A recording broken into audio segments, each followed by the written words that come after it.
Hi, everyone. Today, I want to talk to you guys about making decisions from a place of fear. I was coaching a new client. She has a 5, almost 6-year-old daughter, and she has an ex who actually lives far away. But he comes into town every 3 weeks, and the order states that he can have his daughter from Fridays until the Monday morning. Now, he takes his daughter about 3 hours away to his girlfriend's place for his parenting time. That occurred all through last year, which was her kindergarten year. This summer, my client decided to let her ex have extra parenting time and allowed him to take the little girl from Fridays until Wednesdays. And now school's starting up again in September, and she needs to bring the schedule back to Friday to Sunday because she starts school early on Monday. She's going into grade 1. And so she can't be driving in 3 hours on Monday mornings. So the first thing that is a bit of a red flag for me is the fact that she expanded the parenting time. And I was curious to know, from what feeling did she choose to give him more parenting time? And you're going to see from this model that it was really a feeling of fear, trying to keep him as happy as possible, but not necessarily making decisions that are the most child focused and the best things for her daughter. So basically, she has requested that the parenting schedule go back to what it was court ordered to be, Fridays to Mondays, or better yet, Sundays. And she received an email from her ex that basically said, if you change any of the parenting schedule, I'm going to make your life a living hell, blah, blah, blah, blah, blah. So circumstance for her. Whoop, that's last week's. Is, let's bring this in a bit more. There we go. Okay. She put together a parenting request and she received an email back from him that said XYZ. If you change the schedule, I'm going to make your life a living hell. I'm going to take you to court, blah, blah, blah, blah, blah. So the big issue for her is she's feeling tremendous amounts of fear. I said, why are you feeling fear? And she said she's scared he's going to, if she doesn't do what he says, he's going to retaliate. And I think this is something that a lot of you guys probably feel, and it's a lot of the thought, he will retaliate or she will retaliate, which creates a feeling of fear that governs the decisions that you make for your child. So I want to look at this thought, he would retaliate.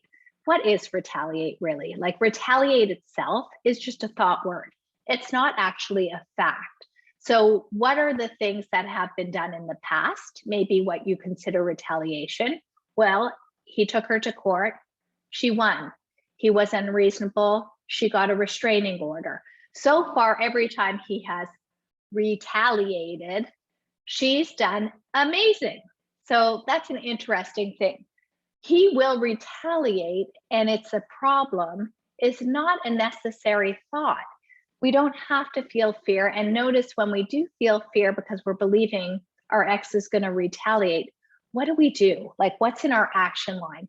Usually we catastrophize. Our brain just spins and we worry like crazy. We think about all the most terrible case scenarios, all the worst things that could possibly happen.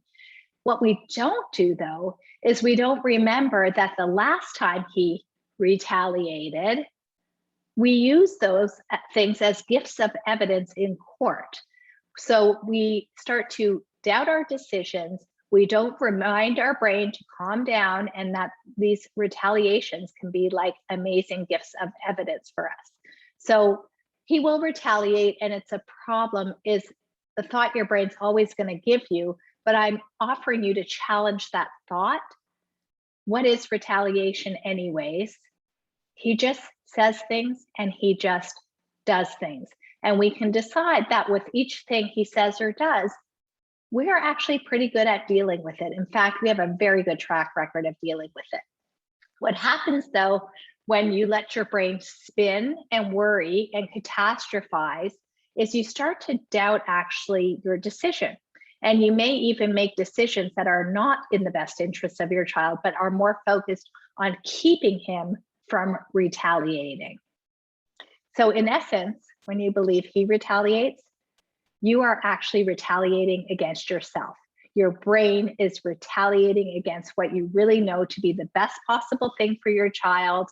And you start to doubt your decisions, and you spin and you worry and you lose sleep, you don't eat, all of those things. So you kind of start to retaliate against your body. I'm not going to ask you to believe he won't retaliate. What I am asking you to consider is that if he does retaliate, or if he does do and say unpleasant things, it's okay. We can handle it. This is gifts of evidence. They're what I like to call bullets for your gun. He's going to provide you the ammunition. When you start to consider that his retaliation is actually nothing to be feared and nothing really to worry about, I agree, it's not pleasant, but it can be wonderful gifts of evidence. You start to feel more calm, confident. And when you feel more calm, confident, what do? Well, you propose the appropriate schedule for your daughter. She can go on Fridays, but she has to come home Sundays. If you can make it more than every 3 weeks, you can have her Friday to Sunday on those other weeks you can make it. But that's what her schedule needs to be while she's in school. You're going to let him freak out, and you're not going to try to fix it. He's allowed to freak out. We can even hold the space for him to freak out. Doesn't have to be a problem for us. If he throws you a bunch of grenades by email, threats, all of that stuff, wonderful. Collect it as gifts of evidence. These are bullets for your gun. And most of all, remind your brain that him retaliating is not a problem for you. In fact, in the past, we've had 100% success regardless of what he's done. And in essence, when you start to think that he may do unpleasant things, he may say unpleasant things, and it's not a problem for me, you start to become bulletproof.